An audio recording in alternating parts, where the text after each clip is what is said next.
বৃন্দাবনে গোবর্ধন পর্বতের নিচে দুটো কুণ্ড রয়েছে পাশাপাশি, শ্যামকুণ্ড আর রাধাকুণ্ড। এই কুণ্ড দুটো কিন্তু কোনো মানুষের সৃষ্টি নয়। আজ সেটা নিয়ে গল্প বলবো আপনাদের সামনে। কথিত আছে কংস শ্রীকৃষ্ণকে বধ করার জন্য অরিষ্টাসুর নামে একটা অসুরকে পাঠিয়েছিলেন। সেটা ছিল ষাঁড়রূপী অসুর।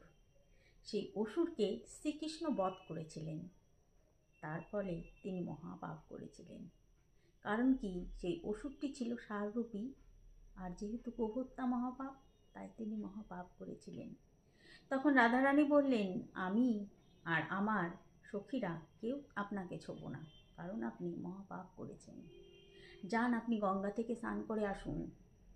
তখন শ্রীকৃষ্ণ বললেন, এই ব্যাপার, ঠিক আছে, আমি গঙ্গা থেকে স্নান করছি। এই বলে তিনি পায়ের গোড়ালি দিয়ে জোরে আঘাত করেন এবং সেখানে একটা গোল আকারের কুণ্ড তৈরি হয়।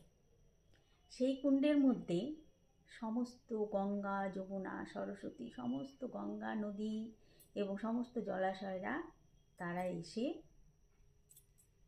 সেখানে এসে হাত জোর করে দাঁড়ান এবং তারা বলেন, প্রভু আদেশ দিন।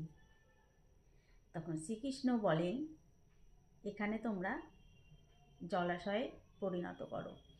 তখন সেই কুণ্ডটা সমস্ত গঙ্গার জল দিয়ে ভর্তি হয়ে যায় এবং শ্রীকৃষ্ণ সেই জলে স্নান করে তার পাপ থেকে মুক্তি পান। সেটা দেখে রাধারানীরও শখ হয় যে আমিও আমার কুণ্ড তৈরি করব এবং সেই কুণ্ডে আমি আর আমার সখীদের নিয়ে স্নান করব। তো তারা কি করলো, হাতের কাকুন দিয়ে সেখানে মাটির মধ্যে গর্ত খুলল। তারপরে সেই গর্তের মধ্যে কিন্তু জল উঠল না।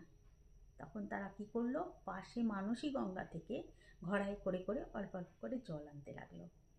তখন শ্রীকৃষ্ণ দেখে মুচকি হেসে বললেন, এত কষ্ট তোমাদের করতে হবে না।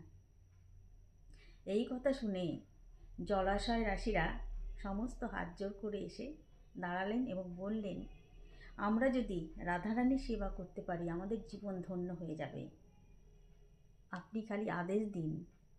তখন রাধারানী যখন আদেশ দিলেন, সেই সমস্ত জলাশয় রাশি শ্রীকৃষ্ণ কুণ্ড থেকে বাঁধ ভেঙে একবারে রাধাকুণ্ডের মধ্যে এসে প্রবেশ করলো আর কানায় কানায় কুণ্ডটা ভরে গেল।